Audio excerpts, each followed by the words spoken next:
Hello everyone. I've had a few people ask how I lifted the Bronco with a body lift versus the suspension lift that Traxxas makes for these. So I'll try to make this video as short as possible but cover everything involved. First of all, I'll start with the body before we go to the chassis. It's not super difficult. It's just a little time consuming with all the changes that need to be made. Some guys like the big wheel tire look, some don't. I have other vehicles if I want to do any serious crawling to use for that. This one I just wanted to try something different, see if I could make it all work, and here's what you have. Let me snap this body off.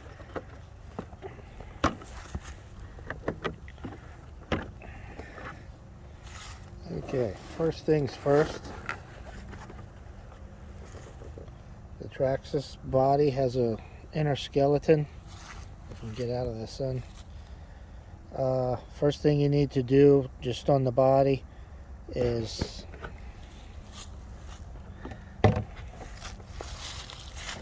this cross brace here and this cross brace here. You can see that I've raised them up about 3/4. You can see I have some spacers in there. I raised them up about 3/4 to 1 inch. After you get everything done on the chassis, you can come back and adjust this to suit, your ride height. But it will have to be moved somewhat in order to, act correctly with the factory inner fenders. So that's all you have to do on the body is adjust those two cross braces. Now, as far as the chassis goes, once I raised the body, that left a space between the chassis and this rock slider, floor pan, whatever you want to call it. So in order to accommodate for that, because the factory rock slider drops down about 1 inch or so. So I actually took the factory rock slider, cut the arms off of it that attached to the floor pan, flipped it over, and then mounted it that way.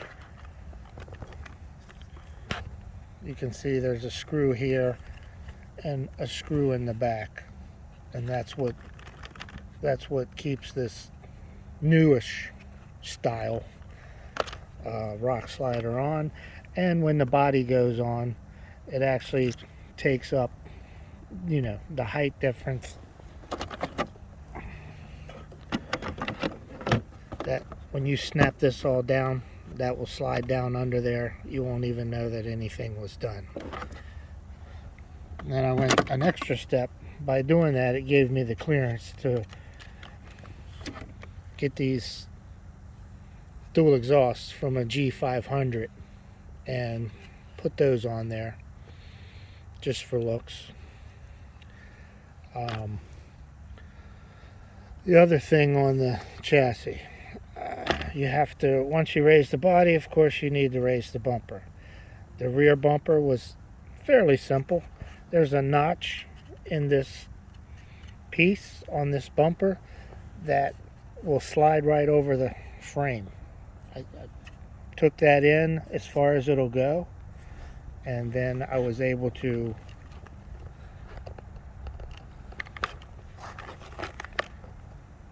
run a screw through the original frame hole into the plastic of the rear bumper, and that sets this bumper at the new height. I did it on both sides.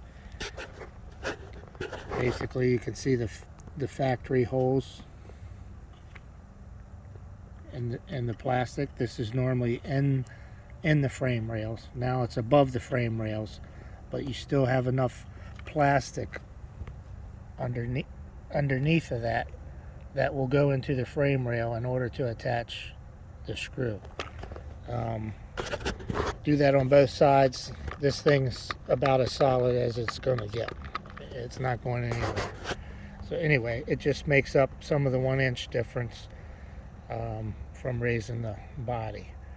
You'll also notice a lot of guys have issues with the original emulsion shocks that come on these. I don't particularly like them myself either, but there's two schools of thought. Some guys like them, some don't. I didn't particularly care for them. Started investigating, doing a little experimenting. You can see now I just went with the normal Traxxas Ultra shocks, the front shocks from the Stampede, Haas, or Slash.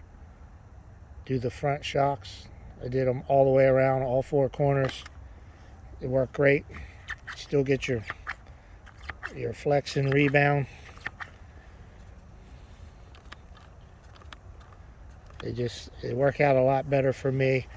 I had some issues with leaks and whatnot on the other shocks. I hardly ever have a problem with these Ultra shocks on my other vehicles. Sometimes people complain that caps pop off, but you know, we're not running 40-50 miles an hour doing jumps with these crawlers, so they actually worked out pretty good.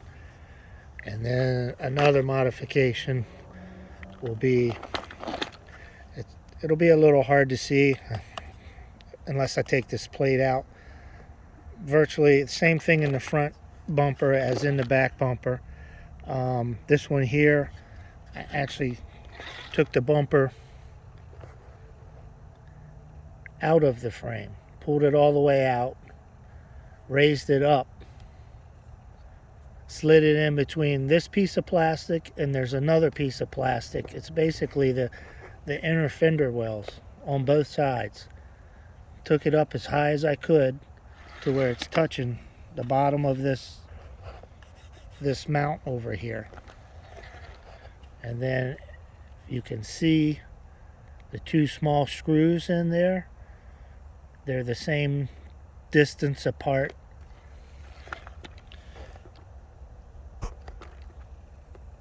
as the original factory holes.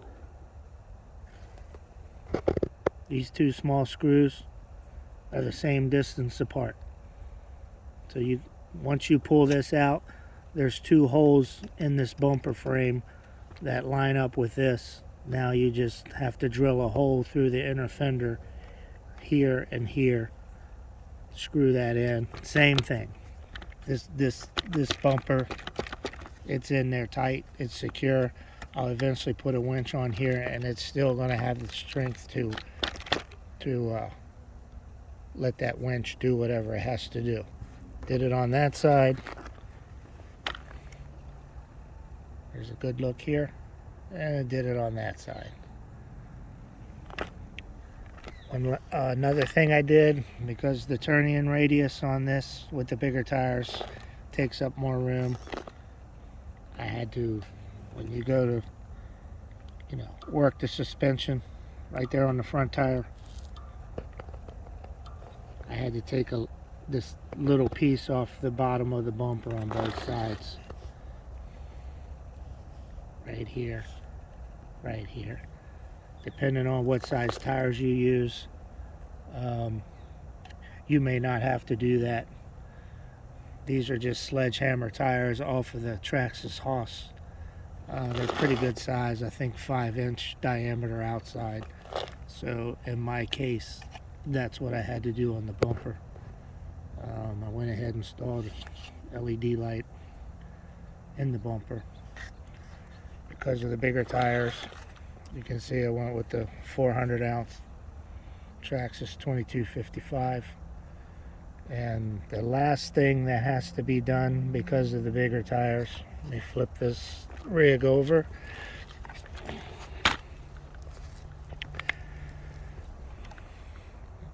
You will have to take your front suspension links off, and see that curve there and that curve there. Even with that curve, you still have enough room to clear the drive shaft. But what that allows you to do is, in a full lock turn, it moves the suspension link away from the tire, so there's no rubbing whatsoever. There's that side, that side. Everything else is the same. Let me throw the body back on here real quick.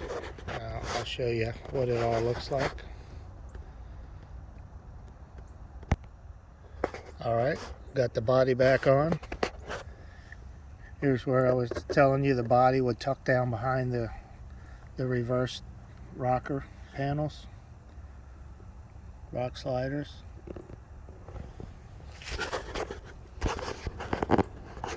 There's the rear bumper.